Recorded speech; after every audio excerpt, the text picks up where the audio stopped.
an American who built her career in Hong Kong and became a star in the world of martial arts. Cynthia Rothrock is known as the Queen of Action Films and the Lady Dragon, after one of her movies. She is respected for her martial arts skills and admired for her role in popularizing women's martial arts. Cynthia Rothrock is a martial arts master and an undefeated athlete who transitioned into a film career. How did she start training, and why did she consider quitting? How did the creators of Mortal Kombat deceive her? Why did she agree to pose semi-nude? And which Hollywood star sang to her on her birthday? We'll tell you all about it right now. Time to go to work.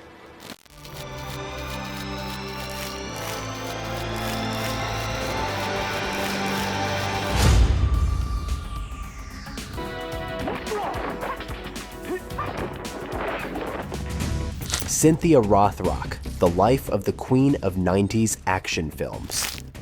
A difficult beginning. Cynthia Ann Christine Markowski was born on March 8, 1957 in Wilmington, Delaware, as the only child of Edward and Ann Markowski. Later, her parents moved to Scranton, Pennsylvania, where Cynthia spent her childhood. Interestingly, even after becoming a famous actress, Cynthia often referenced her hometown in her work. Many of her characters mention they are from Scranton. Cynthia was an active and curious child. She played music, danced, and loved watching action movies, mimicking the moves of her on-screen heroes. At that time, she had no idea she would one day work in film or learn martial arts, but she was fascinated by the stunning stunts and wondered how they were done. At 13, Cynthia saw some friends practicing martial arts and was captivated by the elegant yet powerful movements of the Korean art of Tang Soo Do. Her friends were training in it and had earned orange belts. Inspired, Cynthia decided to give it a try and signed up for 4 months of lessons. However, her first sessions were intimidating.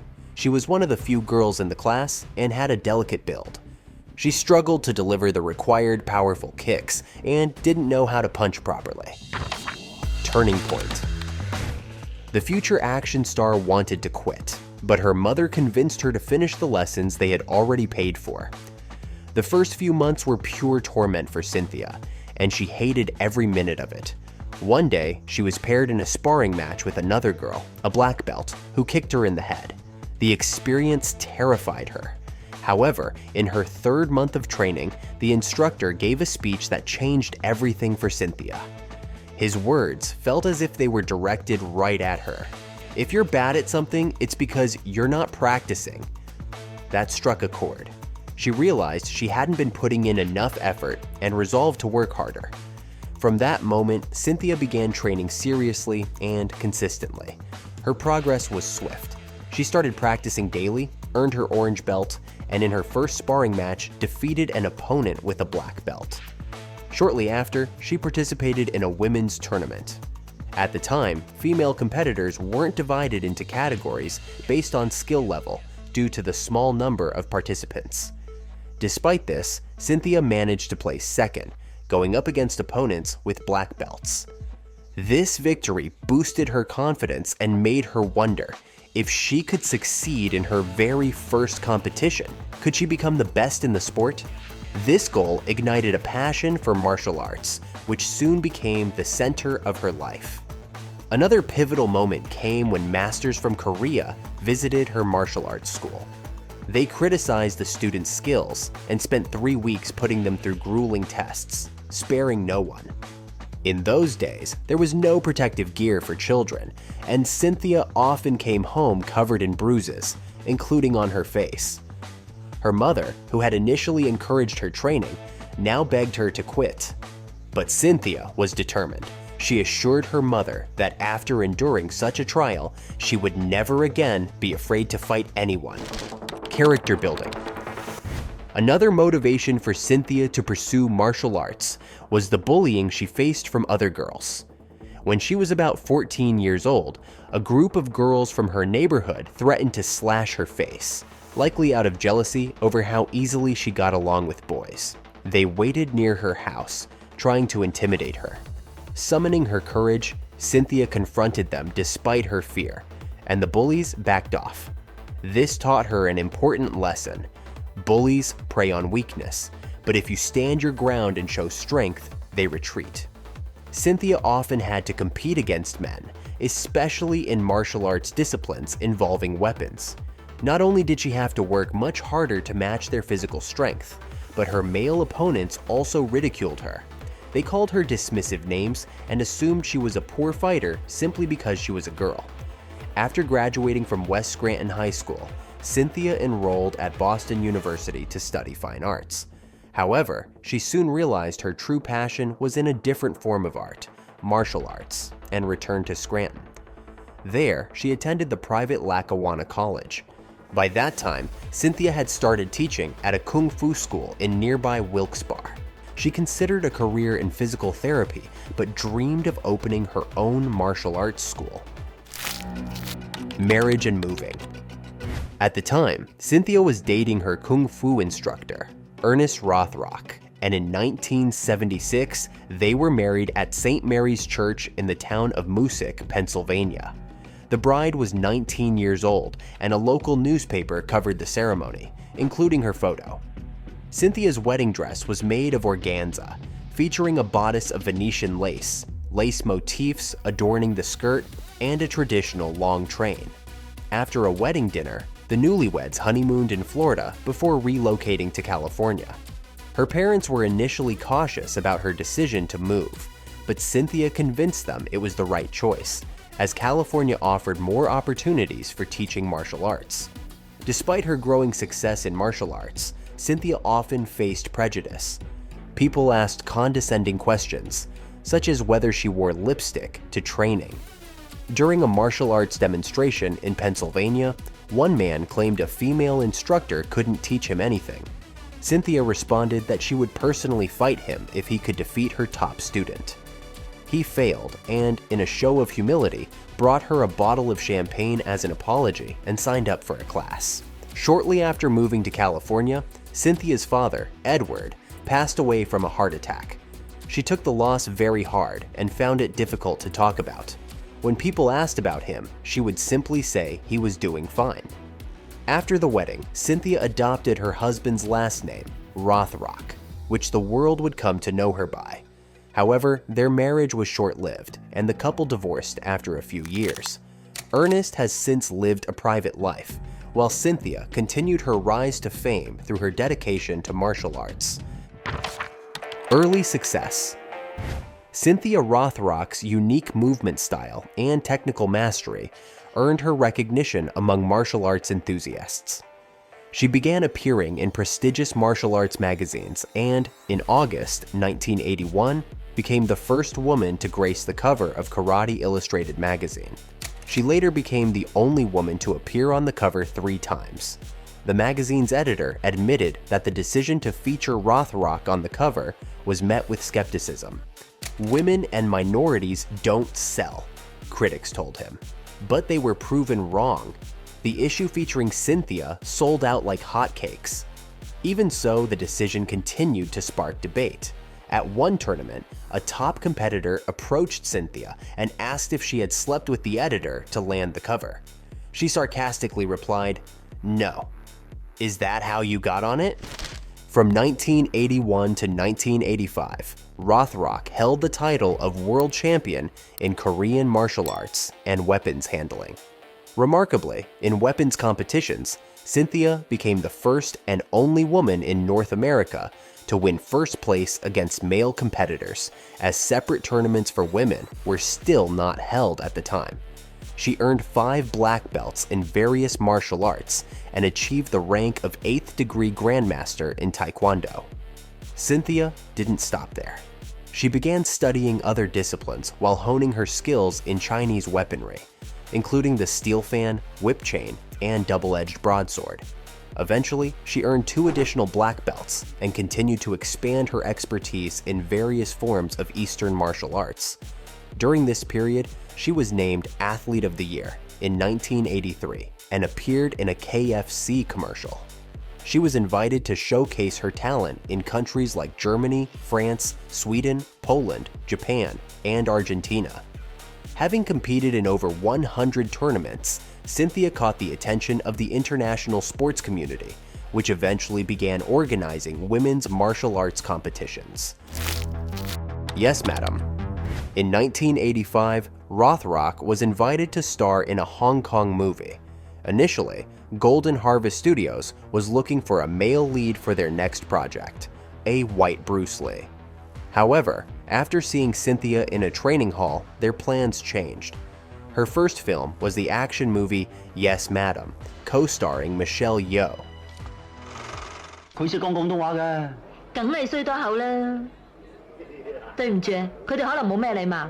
禮貌係差啲，不過辦事能力仲差過禮貌。Cynthia's character was supposed to speak Chinese, but the producers allowed her to deliver her lines in English. Since no sound was recorded on set, the dialogue was added later in the studio. During the filming of one scene, Rothrock was accidentally struck on the nose with a sword. Despite the injury, she continued performing.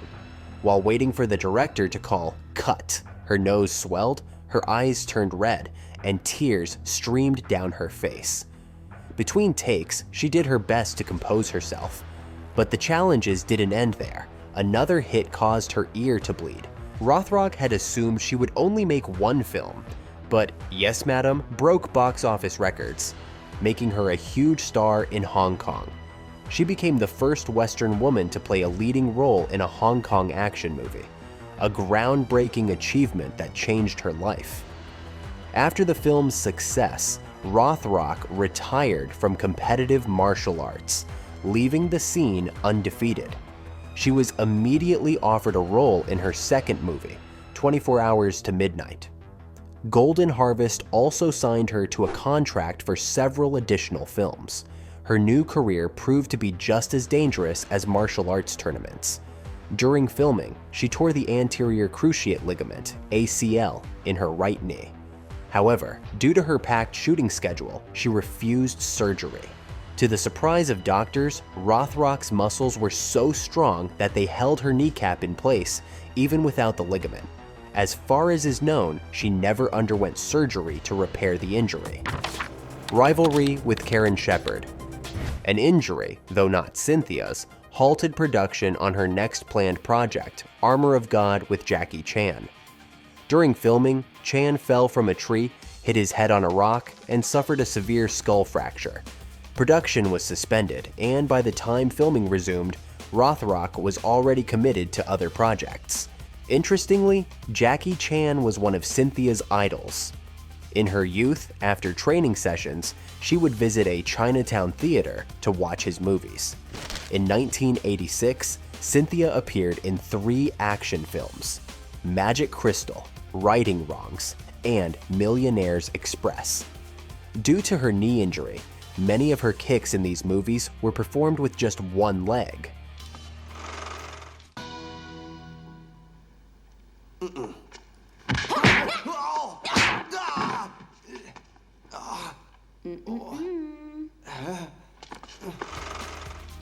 In Righting Wrongs, Rothrock starred alongside Karen Shepard, sparking rumors of animosity between the two. As they stay on the track, once they're off the track, then it's another story. A train that comes off the track can do a lot of damage. While there was tension, it wasn't due to personal dislike, but rather professional rivalry. Cynthia had effectively replaced Karen as the leading female martial artist in film, even though she had once admired her. This competition only enhanced the intensity of their fight scene in the movie. Off-screen, there were no hard feelings between them. They even became friends during their time on set. While Cynthia was busy filming in Hong Kong, she also managed to open a martial arts school in California with 5-time karate world champion George Chung. One of their schools was destroyed in a fire, but within 3 days, they opened a new one. Together, Cynthia and Chung co-authored a book on kicking techniques, and their partnership extended beyond work. They dated for a time. However, by the late 1980s, their romantic relationship had ended. Working on 2 continents. Cynthia Rothrock's film career showed no signs of slowing down. In 1987, she starred in No Retreat, No Surrender 2, Raging Thunder, and Fight to Win. The following year, she appeared in China O'Brien and its sequel, the crime thriller The Inspector Wears Skirts, and the action comedy The Blonde Fury. 你男朋友啊？介紹俾我識啊！佢咁嘅衰樣，想做我嘅男朋友？ In the latter, Rothrock performed incredibly complex stunts in high heels, fought in a dress, and even hung upside down from a moving truck. Sharp-eyed viewers may notice changes to her character's hairstyle due to reshoots. By this time, Cynthia was working on films across 2 continents, showcasing her martial arts prowess in both Hong Kong and the United States. Her filmography expanded to include Angel of Fury, Fast Getaway, and 2 parts of the action film Martial Law. In 1992, she appeared in 5 projects: Prince of the Sun, Rage, and Honor and Glory, the Indonesian action movie Lady Dragon, and the American film Tiger Claws. In Tiger Claws, Cynthia worked alongside martial arts legend Bolo Yeung, whom she greatly respects. However, she was surprised when, during their very first scene together, Bolo asked her not to make physical contact during their fight, despite his imposing size and strength. What got you into martial arts? I was 15. I had a lot of energy, so I thought this would be a good place to channel it. Also, in 1992, the video game Mortal Kombat was released. Its creator, Ed Boon, admitted that the character Sonya Blade was inspired by Cynthia. He initially considered involving her in the project, but decided against it due to concerns over potential royalties. While Cynthia didn't take legal action, she voiced her displeasure, calling it an unfair and dishonest use of her talent. Interestingly, Cynthia also inspired the character King in the video game series Art of Fighting and The King of Fighters. A change of image. Cynthia continued showcasing her martial arts talent on screen, starring in action films like Irresistible Force, Lady Dragon 2, Rage, and Honor 2, Hostile Takeover, Undefeated, Fast Getaway 2, and Guardian Angel, in which she played the bodyguard of a millionaire. To be frank, you don't think anybody'd want a bodyguard who's a girl. I mean, do you think you can handle it? I doubt it. At the time, Cynthia frequently appeared on the covers of martial arts magazines, typically portrayed as a tough action heroine. However, in 1995, she decided to shift her image slightly by posing for the men's magazine Femme Fatale. Initially, she felt uncomfortable posing in a more revealing style, but the photographer created a relaxed atmosphere, and Cynthia ultimately enjoyed the experience. In the late 1990s, Cynthia guest starred in the adventure TV series Hercules: The Legendary Journeys, playing one of the servants of the goddess Hera. She didn't stop there, appearing in thrillers like Fatal Passion, An Eye for an Eye, and Night Vision, as well as action films including The Hostage, Tiger Claws 2, and Deep Cover. Within the martial arts community, Cynthia was considered a superstar. Once, she was invited to the Fitness Expo event, but since it was her birthday, she initially didn't want to attend. She planned to celebrate with family and friends, but the organizers promised that Arnold Schwarzenegger would sing her a birthday song personally. True to their word, Arnold serenaded Cynthia and wished her a happy birthday. She later shared that Arnold is incredibly friendly in real life and quite funny. A shift in priorities. In 1999, Cynthia Rothrock gave birth to her daughter, Skylar Sophia, and chose to give her her own last name. Cynthia has not disclosed who Skylar's father is, though it is rumored to be a lawyer named Daniel, and there is speculation that they may have been married, though this remains unconfirmed. It is also known that Cynthia was at one time romantically involved with Hong Kong actor Man Hui. After appearing in a few films in the early 2000s, Tiger Claws 3, Outside the Law, and Redemption, Cynthia decided to scale back her acting career to focus on raising her daughter. She has a cherished memory from this period. When Skylar was about 3 years old, Cynthia brought her to an awards ceremony where she was receiving a prize. Skylar refused to let her mother go on stage alone and started crying, so a flustered Cynthia took her along. In the middle of Cynthia's acceptance speech, Skylar suddenly grabbed the microphone and began singing a Christmas song. The audience gave her a standing ovation, and the event's organizer later sent Skylar a $25 check as a performer's fee. Although Cynthia avoids using her martial arts skills in everyday life, she admits it's harder to hold back when someone disrespects her daughter. On one occasion, while flying with young Skylar, the man sitting in front of them reclined his seat so far back that it nearly crushed Skylar's legs. When asked to adjust his seat, he dismissively replied, "Not my problem." Cynthia later admitted she barely resisted the urge to confront him physically.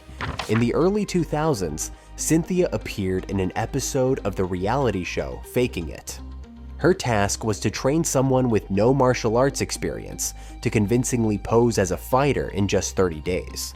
The trainee then had to compete with 3 other contestants in front of a panel of judges tasked with identifying the fake. Cynthia's student won the challenge, as the judges believed he was a real fighter. In 2004, Cynthia starred in the low-budget action film Sci-Fighter, and then mostly stepped away from acting. She returned in 2012, playing a role in the family fantasy film Santa's Summer House, and later portrayed an MMA manager in the action movie The Martial Arts Kid. By this time, Cynthia's daughter, Skylar, had started to show interest in martial arts. Although Skylar initially preferred singing and performing in musicals, she began training at the same school where her mother taught, and she quickly started helping out with lessons. Even as a young student, Skylar volunteered to assist her peers, and as she grew older, she became a trainer herself.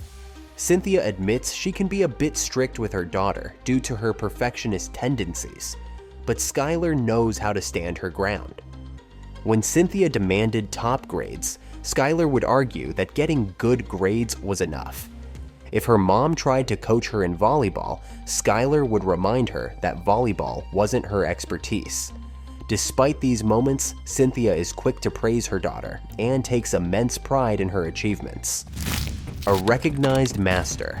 In 2014, Cynthia Rothrock became the first martial artist to be inducted into the International Sports Hall of Fame.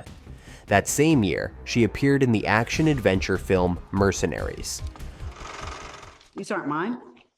Your originals are in my office. I have them made into paperweights. No problem. While she continued acting in numerous films afterward, most went unnoticed. The exception was the action movie Showdown in Manila with Alexander Nevsky. Though it garnered attention primarily for its notoriously poor acting, cinematography, low-budget special effects, and subpar fight choreography. I see you're still getting your butt kicked. And I see you still nagging me when I do hands. Cynthia worked with Nevsky again in 2024 on the action western taken from Rio Bravo. That year, she also appeared in the action film Darkness of Man, starring Jean-Claude Van Damme. Not so fast, Mr. Hatch. 2 broken ribs, mild concussion, multiple contusions. And now your friend here says that you were mugged?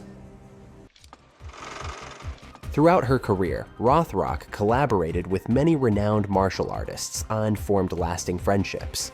She considers legendary kickboxer and 1990s action star Don the Dragon Wilson her best friend. Among her male co-stars, she names Yuan Biao as her favorite due to their similar fighting styles. Cynthia was also slated to appear in a movie with Sylvester Stallone, but the project was canceled due to creative differences. Rothrock believes martial arts are essential for everyone, not only for physical fitness, but also for self-defense and the ability to protect loved ones. Personally, her training taught her to never give up. It's no surprise that in 2020, the Martial Arts Association honored her for her outstanding achievements and her role in popularizing martial arts through media. In March 2024, Black Belt magazine named her #1 on its list of the most influential female martial artists on the planet. Today, Cynthia owns a chain of fitness clubs, conducts martial arts masterclasses worldwide, serves as a commentator for martial arts competitions, and occasionally acts in films. She also plans to write an autobiography. Additionally, she is an official instructor of Fighting Chance combat systems, a self-defense style. A role model. Cynthia Rothrock has always refused roles where she would be portrayed as a victim. She wanted to play strong women who could defend themselves, because she's that kind of woman in real life.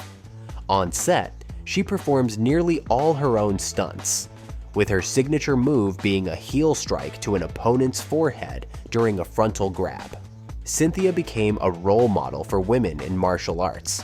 Inspired by her, many young girls took up training. She once revealed that a producer told her, "I want you to be a role model for my daughter." She considers this one of the greatest compliments she has ever received. Cynthia hopes to be remembered as someone who positively impacted others' lives. Her favorite moments are seeing the joy on children's faces when they feel inspired to start martial arts because of her. As a child, Cynthia found inspiration in Jackie Chan. She admired his movements and the way he infused comedy into fight scenes. Among directors, she is a fan of Tim Burton and his creativity. However, her deepest admiration is reserved for her martial arts teachers, whom she credits for her success. While Rothrock keeps her personal life private, she is open about her passion for photography. She even studied it in college, always striving for top grades. Cynthia also loves extreme activities and recently shared a photo of herself with sharks. Her net worth is estimated at $5 million. The house she lives in, purchased in the late 1990s, is located near Los Angeles. It has 2 floors and is filled with sports equipment. According to some reports, Cynthia also owns a Porsche Boxster 981 parked in her garage. What do you think? Is Cynthia Rothrock a worthy role model? That sounds correct.